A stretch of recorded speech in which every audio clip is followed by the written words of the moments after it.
Hey YouTubers, how's it going? Mike Martin's here, Mike Martin's channel. I'm in my future studio slash office. Got my washroom there for me to put my makeup on when I'm ready to go on. I'm just joking. Pretty happy with the new house, by the way. Follow me on Living the Dream section of my channel. But I got a really good article I want to read for you guys coming out of California. Knows how to party. And you know, with the vacant houses out in California and the whole mass exodus of Californians leaving California, I got a really good one. This is a really good article. So I found this the other day, stumbled upon it, and I want to read it to you guys. Who's accountable for the California housing crisis? Let us point the finger. Let us judge. Let he who is without sin cast the first stone. So let's go. From Bay Area tech workers living in tiny offices to families squeezing into illegally converted garages. The lack of affordable housing has prompted an unknown number of people into potentially unsafe living conditions. Senior investigative reporter Vicki Nugent asks the state housing czar Ben Metcalf, how the state is holding cities accountable for building their fair share of housing in a report first aired February 13, 2017. Published Tuesday, February 14, 2017. California's affordable housing crisis has reached an epidemic level, with rents at all-time high and home ownership rates at their lowest since the 1940s. That's before World War II. Well, that was during World War II, sorry. Still, despite the housing crunch, California has some of the country's toughest laws required for affordable housing. But as the NBC Bay Area Investigative Unit uncovered, those rules are rarely enforced, leaving millions of people looking for alternative ways to live. Serial entrepreneur Kat Volas is among the Bay Area workers fleeing the housing burden. Volas came to investigate, gave an investigative unit a tour of a 10 by 10 office space that he calls home. So it's actually smaller than this room, because this is it's like 18 by 16, this room. So it's smaller than this room. It was like the nicest space for the cheapest, so I got it, Vols told NBC Bay Area. For the past year and a half, Vols has lived in the tiny office in the heart of Silicon Valley, paying $300 per month for rent. Vols says she knows it isn't legal, but it's all she could afford. I don't use a blanket or pillow or anything because it's like contraband. Vols is pointing at the thinly carpeted office floor where she sleeps. It's safe and it's mine. Godev native, Volas graduated at the top of her class from Regis University in Denver in 2012. She returned to the Bay Area and used her education to form a startup business making perfume, as well as doing web design, marketing, and digital media. However, Vol says she quickly found herself in Catch-22, too qualified to be hired for hourly wage jobs, but not making enough money to afford a steady housing. Since then, she's lived in offices, backyard sheds, and her Toyota Corolla. This is horrible, people. Lack of affordable housing. Vols is one of millions who struggle to pay for housing in California. State data shows more than 1.5 million households pay more than 50% of their income towards rent. San Jose's Deputy Director, Code Enforcement, Diane Buchanan, believes that the lack of affordable housing is contributing to the spike in dangerous illegal occupancies. From 2012 to 2016, we have seen almost a doubling of complaints that we received. Buchanan told NBC Area the city relies on complaints to direct its investigators, of course. However, Buchanan said it's difficult for her office to gauge how many people live in hiding. And there's some photos here below. This is pretty bad. Last year, city inspectors responded to 45 complaints about people living in unpermitted spaces, including sheds and shacks. No sanitation, no plumbing. So they're digging holes in backyards, Buchanan said. Other dangerous and substandard conditions, including illegally covered garages without insulation near open flames, and water heaters that can release deadly carbon monoxide gas into poorly ventilated spaces. Buchanan maintains that the safety is the number one priority of her office. This is a ticking time bomb. None of these inspectors like to see people living in these conditions. And we have to move them out.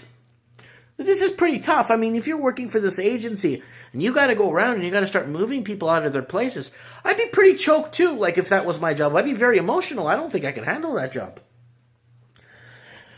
Let me switch hands here. My arm's getting tired here. Affordable housing and unenforced mandate. California housing law requires that all cities adequately plan to meet their housing needs for residents across all income levels. However, there is a little recourse when cities don't. So it's kind of like, hiring illegal workers, basically. There's very little recourse for the employer, and it's very, you know what I'm saying, right? Housing element law. There's no consequence today. We don't have any sanctions at state level. There are no consequences. If you say you've planned on paper, then you get a free pass. We don't hold your feet to the fire, State Housing Director Ben McClellan told NBC Bay Area.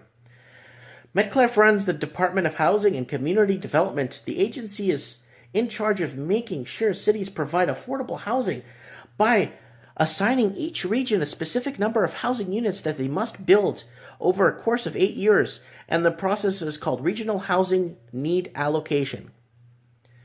Figures from the State Housing Assessment show California's built on average 80,000 homes each year over the past decade. That's not a lot when there's 20 million people in the state. 80 that needed to keep housing affordable. Metcalf believes that this is one of the biggest contributing factors of lack of affordable housing. This is the end of the day.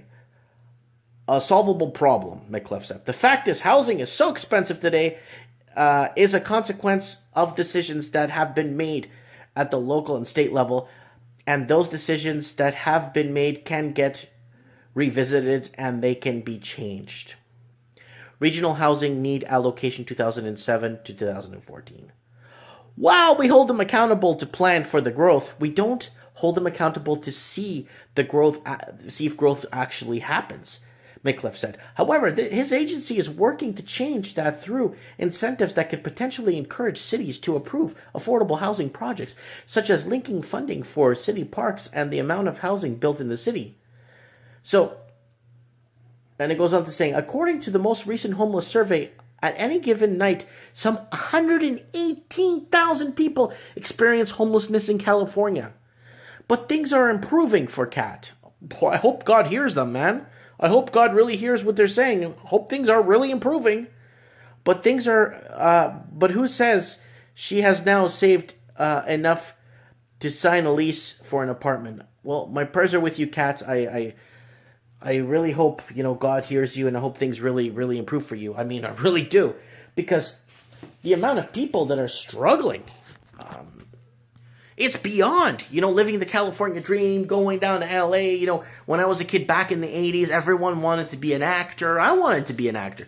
Everybody wanted to be on the big screen and be a star and, and get out there and meet people and blah, blah, blah, and sign contracts. Everybody wants that, everyone makes their way to... Now the California dream is, gone, like listening to 118,000 people are homeless? That's huge. That's the size of the town I live in here. This town I live in, it's a cowboy town. Lots of farming and stuff in the mountains here. And mind you, it's very mild here. The weather's actually been really good. So because a lot of people fear, oh, the cold, the cold. Look up some cities in the west coast in Canada. You'll see how mild some of this. This city has experienced the biggest snowfall in the last since 1896. So I'm experiencing the first year here with massive snowfall, but it's going to be in the plus 10s all this week, which is 70s for you guys or 60s in the States, 60s for you guys, 55s for you guys in the States.